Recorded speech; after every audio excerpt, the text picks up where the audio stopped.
guys, welcome back. Today I thought it would be a lot of fun to discuss my favorite books that I was required to read throughout high school. I've been seeing a lot of YouTube videos about like makeup I used to wear in high school and kind of like clothes I used to wear in high school. So that kind of inspired me to make this video. Also, I'm feeling very fall today, besides the fact that it is literally 100 degrees outside. No exaggeration, which is ridiculous because a week from now is October. So maybe if I get into the fall spirit, the temperature will drop. So for my high school, we had 4 grades, 9th, 10th, 11th, and 12th grades. And each grade had its own title: freshman year, sophomore, junior, and senior year. Now, of course, I can't discuss all of my favorite books that I read in high school because this video would be extremely long. So I decided just to pick a few in each grade and discuss those books with you. By high school, I was already a pretty avid reader. My love for reading really grew in middle school. So one of my biggest concerns going into high school was if I was required to read books, I was really afraid that I would end up hating to read. And of course there were the few books that I really did enjoy in high school, and getting through them was quite a struggle. But overall, I enjoyed a lot of the books that I read. It was kind of hard just choosing 3 for each grade level, but I think I was able to narrow it down to my top favorites. Okay, so let's start with freshman year. The books that we read freshman year were more whimsical and a lot of fantasy. We didn't really dive into really dark topics. That was definitely left for later on in my high school education. The very first book that I ever read that was required in high school was A Wizard of Earthsea by Ursula Le Guin. And this is very sad and unfortunate, but this is the only book that I have been able to find that was one of my high school books. In high school, I was not careful with my books. I loved writing in them. As you can see, I'm pretty sure I spilled coffee all over this book. It is waterlogged. I marked and highlighted and did a lot of writing. So I wish I was able to find those books and go back and be able to see like my notes and what my 14-year-old self thought of these books. But unfortunately, this is the only one I can find that was my original copy for high school. I was really afraid of the books that we were going to be required to read in high school, and starting off with this one was great. This is a fantasy. It had magic. It had dragons. On the back, it says that it's frequently compared to Narnia and Middle Earth.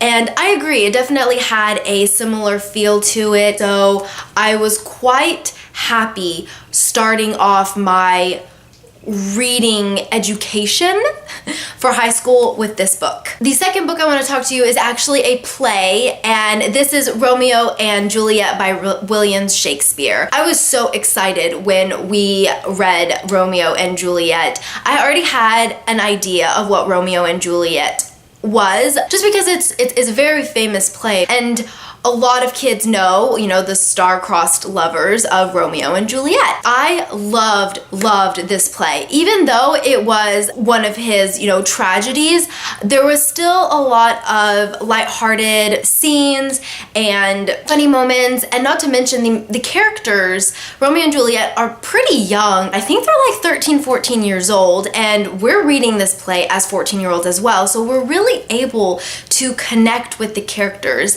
And I loved the way we read the play. We read it as a class, and we were each given different sections to read, different scenes to read, and we were able to discuss it with the teacher. So just reading it like that really made the experience a lot more enjoyable.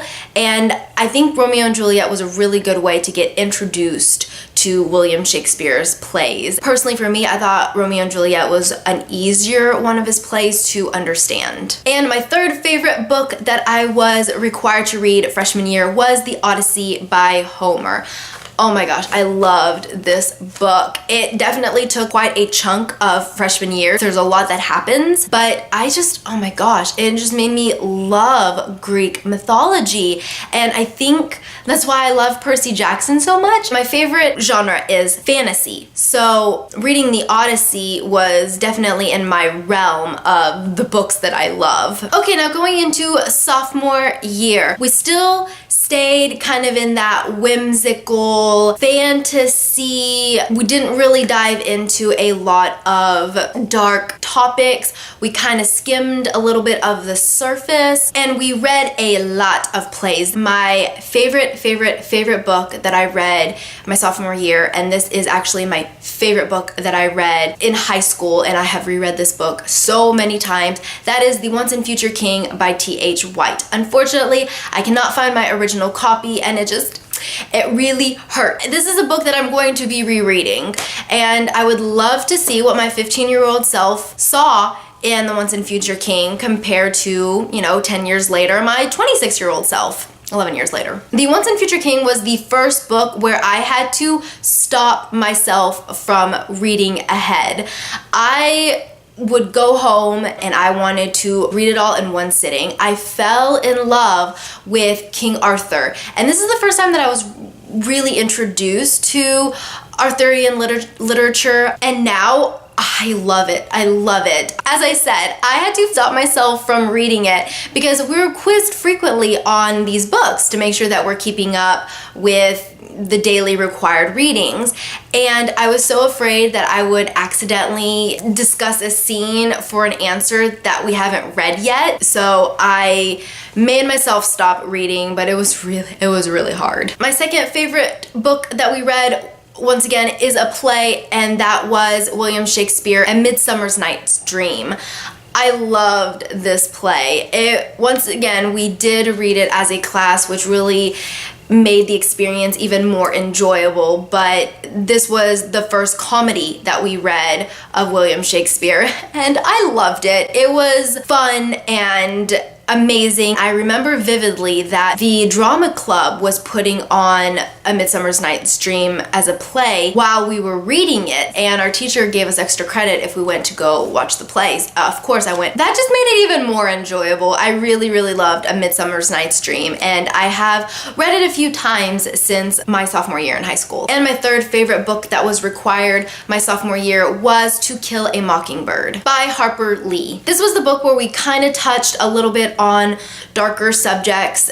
We did discuss racism in that book. It wasn't solely about racism in To Kill a Mockingbird. There's so many other intertwining plots. There were still some lighthearted moments in that book. To Kill a Mockingbird was another book that I kind of had to keep myself from going too far reading it because it was so good. I had trouble putting it down. Okay, going on to junior year. This is the year where we really discussed darker topics. My favorite book that was required to read was The Great Gatsby by F. Scott Fitzgerald. And I'm still angry about this to this day. We're 10 years later and I'm still angry, but while we were reading The Great Gatsby, my teacher had to go on maternity leave, and we ended up getting a substitute teacher for the 6 weeks that she was gone. She came into the middle of us reading The Great Gatsby, and she spoiled it for us. We were so mad. My entire class was just fuming. We were halfway through the book and she told us exactly how it ended. She completely spoiled it for us. It was awful because I was really enjoying The Great Gatsby. And obviously I'm still bitter. You don't spoil kids that are trying to read, please. My second favorite book was The Adventures of Huckleberry Finn by Mark Twain. This was a pretty dark read.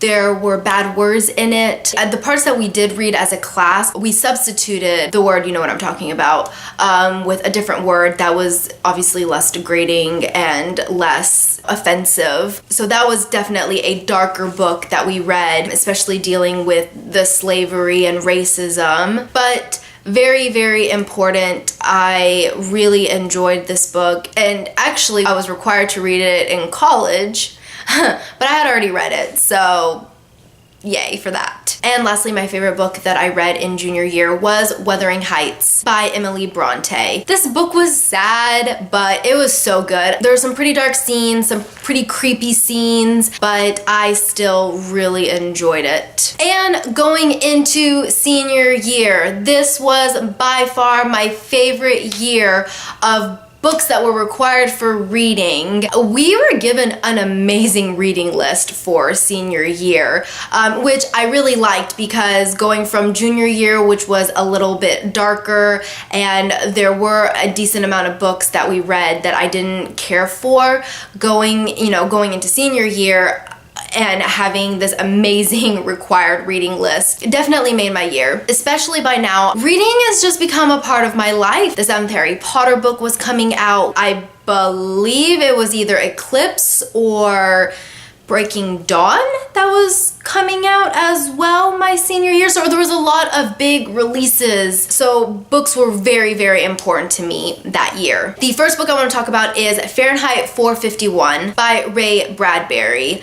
I love this book. I think everyone who loves reading should definitely read this book. There's just something about the fact that books are illegal that is scary. Like I said, that year was a really big release year for a lot of books that were important to young readers, and so picking up Fahrenheit 451 early on in the year, I kind of just hit home because I wasn't able to imagine a world without books. Next, we have another play by William Shakespeare, and this is my third favorite play, and that is Much Ado About Nothing. I love William Shakespeare's comedies, and I remember we watched the movie to Much Ado About Nothing, and I thought it was so bad. We would just laugh in class at the terrible acting. It was released in 1993.